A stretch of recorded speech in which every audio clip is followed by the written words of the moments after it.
White Swan, the Swan Pose torture method. If you're the kind of person who thinks the truth can't get darker, hit subscribe, because what you're about to hear will haunt you long after the screen goes black. The rain hadn't stopped for 2 days when Deputy Marshal Lena Carrick arrived at the old brick complex known locally as White Swan. It loomed over the outskirts of Marquette, Michigan, a place that once housed low-risk offenders but had quietly transformed into something far more secretive. Locals whispered about it. Former inmates avoided speaking its name. And now, someone had escaped from it under circumstances the warden refused to explain. At 4:12 a.m., a hiker found him, 43-year-old Pavel Havel, barefoot, shaking, and leaning against a birch tree as if he couldn't straighten his spine. He kept repeating the same phrase. "They made us stand like swans." That was enough to trigger a federal inquiry. And enough to bring Lena, who had built a reputation for pulling truth out of places no one wanted to look into. When she first entered the makeshift medical tent where Havel lay, she expected a violent escape story, maybe a prison assault, something messy. What she got instead was silence, a heavy, frightened silence that made her realize the real threat wasn't outside White Swan. It was inside. "Pavel," she said gently, sitting beside him, "how did you get out?" He stared at the tent ceiling, throat tightening before words finally emerged. "They twisted your arms behind you. Palms up. Forehead to the wall. Hours. Sometimes longer. They call it the Swan Pose." Lena exchanged a glance with the paramedic. "As punishment? As control," he whispered. "No yelling. No fighting. No talking back. You break fast. Faster than you think." Lena didn't react. But inside, her instincts kicked into overdrive. She'd heard of stress position abuses in foreign cases, not domestic correctional facilities, especially not ones operating under a federal subcontract. She pressed further. "Who ordered it?" Havel shook his head. "No names. No ranks. Just gloves. Boots. And the rule, face the wall, arms back, or things get worse." Still, he wouldn't detail what worse meant, only that he'd survive long enough to warn someone. Anyone. But something bothered Lena. If he'd escaped, why hadn't the facility reported it? Why wasn't law enforcement swarming the perimeter? Too quiet. Too controlled. As if someone already expected her arrival. By sunrise, she stood at White Swan's barred gate, badge displayed, search warrants ready. When Warden Grayson finally appeared, he wore the patient smile of a man who believed he still ran the show. "Marshal Carrick," he said. "Unexpected morning visit?" "You've got an escaped inmate," Lena replied. "And I have federal authority to investigate his claims." Grayson's expression didn't change, but something in his eyes flickered. "Mr. Havel is confused. He's been disciplined for rule violations. Nothing illegal." "Then you won't mind if I talk to your staff?" "Staff are busy. Short-handed. Reviews take time." Lena stepped closer, lowering her voice. "I wasn't asking." Grayson hesitated, just enough to confirm that whatever Havel described wasn't a misunderstanding, and certainly not isolated. Inside the facility, the halls smelled of bleach and recycled air. Surveillance cameras followed them. The correctional officers Lena passed were stiff, unsmiling, and noticeably wary of her presence. She asked to see the room used for disciplinary holds. Grayson reluctantly led her down a narrow hallway to a pale blue chamber with a single wall stained slightly darker at forehead height. No restraints. No shackles. Just blank emptiness. Too empty. Lena crouched and noticed faint scuff marks on the floor, 2 parallel arcs exactly where feet would be if someone was forced to stand, facing the wall, arms pinned behind them. Her pulse sharpened. "Warden," she said, "what exactly happened in here?" He opened his mouth, and for the first time that morning, stuttered. Before he could answer, an officer burst through the doorway. "Sir, we have a situation in the lower wing." Grayson tensed. "What kind of situation?" The officer swallowed. "You're going to want to see this. We found something." Lena straightened, adrenaline rising. And when they descended into the restricted lower wing, past locked steel doors and darkened surveillance monitors, they stopped before a room Grayson had claimed was under renovation. But when the door swung open, the truth hit like cold air. Inside were 3 more inmates, all standing against the wall, arms contorted behind them, silent, unmoving. And none of them responded when Lena called out. The room felt colder than the rest of the facility, as if the concrete held on to every secret it had ever seen. The 3 inmates stood perfectly still, foreheads nearly touching the wall, arms bent sharply behind their backs in the unmistakable Swan Pose. Lena approached slowly, her boots echoing across the floor. "Sir, why are they like this?" she demanded. Warden Grayson's jaw tightened. "They're undergoing discipline. It's temporary." "Temporary?" Lena stepped between him and the inmates, her voice low and forceful. "They're barely breathing." The nearest inmate, a thin man in his 20s, trembled under her touch when she gently lowered his arms. His shoulder joints audibly cracked. He whimpered, barely a sound, but enough to shatter the illusion that this was anything close to standard procedure. "Get medical now," she barked at the startled officer behind her. The officer didn't move. His eyes flicked to the warden, waiting for permission. That hesitation told Lena everything she needed to know. Whatever was happening here wasn't rogue, it was the system. Controlled, sanctioned, and fearfully obeyed. "Move," she snapped again. This time, the officer ran. Grayson cleared his throat. "Marshal Carrick, I know these conditions seem—" "Stop," Lena said. "Save it. I want every log, every report, every name connected to this method." His face darkened. "Be careful, Marshal. You're stepping into administrative territory that doesn't concern you." Lena leaned in. "It concerns me when constitutional rights are being shredded in a basement." Before Grayson could respond, the trembling inmate whispered a single word, voice cracking like old paper. "Tomorrow." Lena knelt beside him. "What happens tomorrow?" He swallowed hard as if the word itself hurt. "Rotation." The second inmate shifted, finally pulling away from the wall. "No one lasts 3 rotations," he said. "You break. In your back or in your mind." The third inmate, older and heavily bruised, looked up with empty eyes. "Some don't come back at all." A ripple of dread passed through the room. Lena was about to ask more when 2 sharp metallic clanks echoed down the hallway, doors locking. Not standard locks. Emergency lockdown. Grayson stiffened.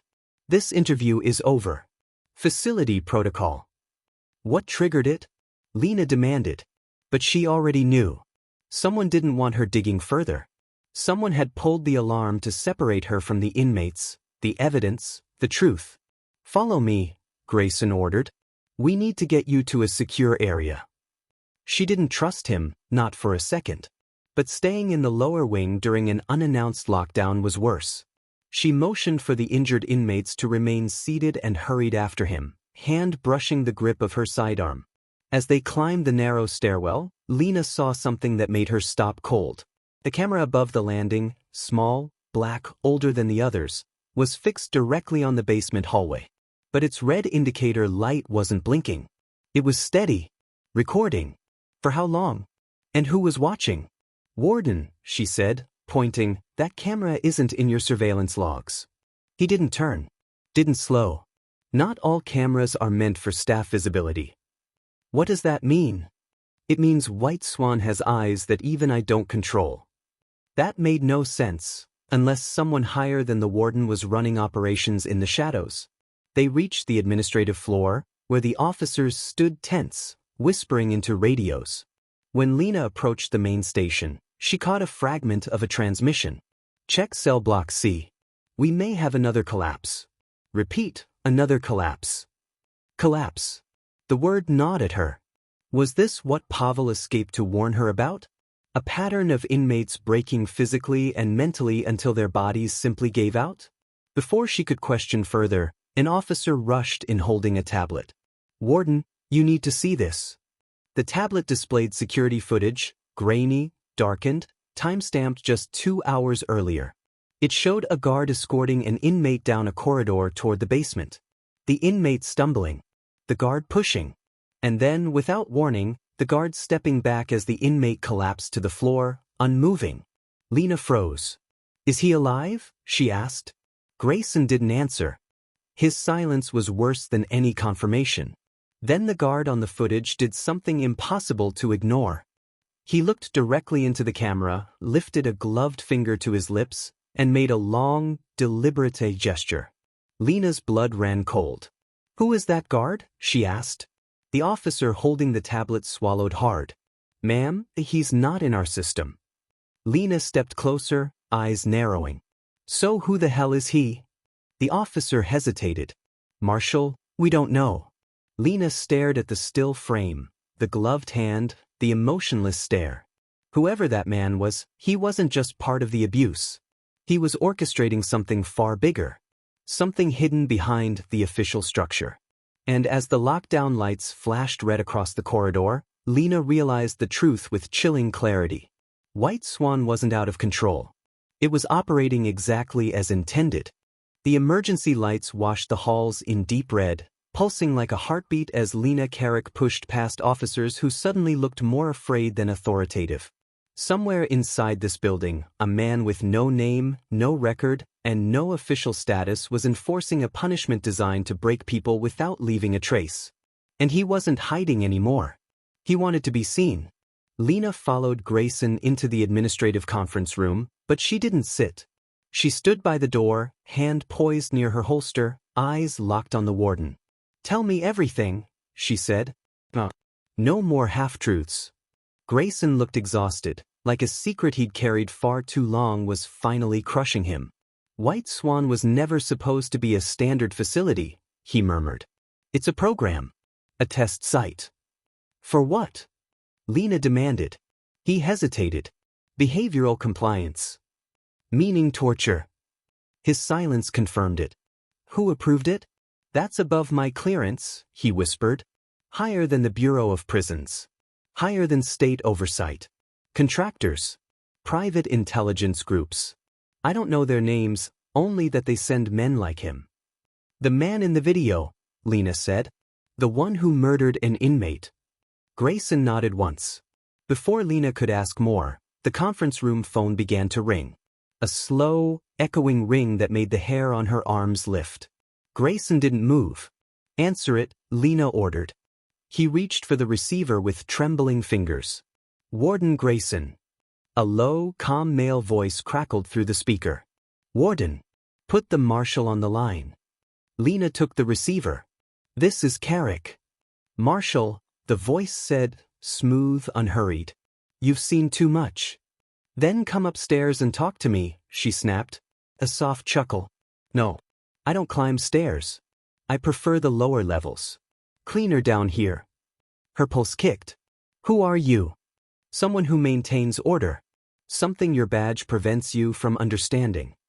"You killed an inmate." "I removed a liability."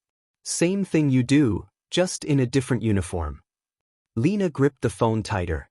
"If you hurt another prisoner—" "Mistakes happen," the voice interrupted.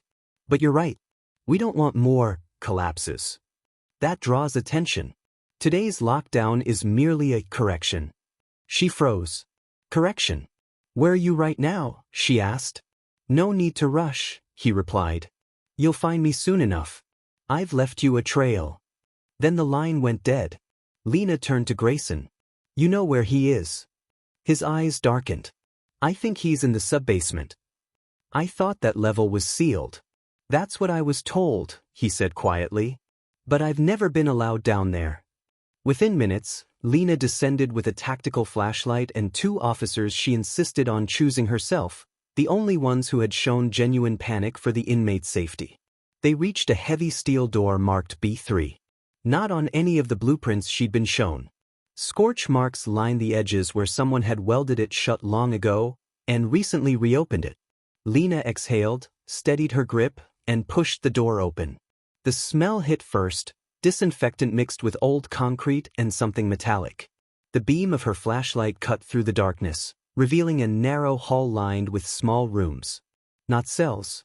Chambers. Each one had wall scuff marks identical to the Swan Pose room upstairs. But here, they were multiplied. Rows of them. 20 at least. This wasn't punishment. It was industrial-level conditioning. A soft clatter echoed from the far end, followed by deliberate footsteps. "Stay behind me," Lena warned. She moved forward, flashlight raised, and then froze as a figure stepped into the beam. The man from the footage. Black gloves. Calm eyes. Expressionless. "Marshal Carrick," he said with a polite nod. "You made excellent time." "Hands where I can see them," she ordered. He slowly raised his hands, palms out. "I imagine you have questions." "I only need one answer," she said. "Who do you work for?" He smiled faintly. "For whoever needs the job done properly. Turn around. Now." He obeyed, but too smoothly, too confidently. And as she closed the distance to restrain him, he whispered just loud enough for her to hear. "They'll replace me." "What does that mean?" she demanded. "They never end a program that works." Before she could react, something metallic clattered behind her, a door slamming shut. The two officers were sealed out. She spun back toward the man, but he was stepping away, retreating into the shadows. "Goodbye, Marshal." His silhouette vanished into a maintenance shaft she hadn't seen. She ran after him, but by the time she ripped the panel open, the shaft was empty, the echo of his departure fading into the ducts below. He was gone. Just like that. Back upstairs, reinforcements arrived. The inmates were removed, the subbasement documented, and a full federal shutdown was ordered by nightfall. White Swan would never reopen. Not under that name. 3 weeks later, Lena received a sealed envelope at her home. No return address. No note. Inside was a single photograph. A wall. A scuff mark at forehead height. And a gloved hand gently resting against it. On the back, "Rotation begins again. New site. New names. Same method." Lena stared at it, pulse tightening. White Swan hadn't been dismantled. It had moved. And the man she chased from the dark? He wasn't running. He was rebuilding. If you thought this case was intense, you're not ready for the next one. Hit subscribe so you don't miss what comes next.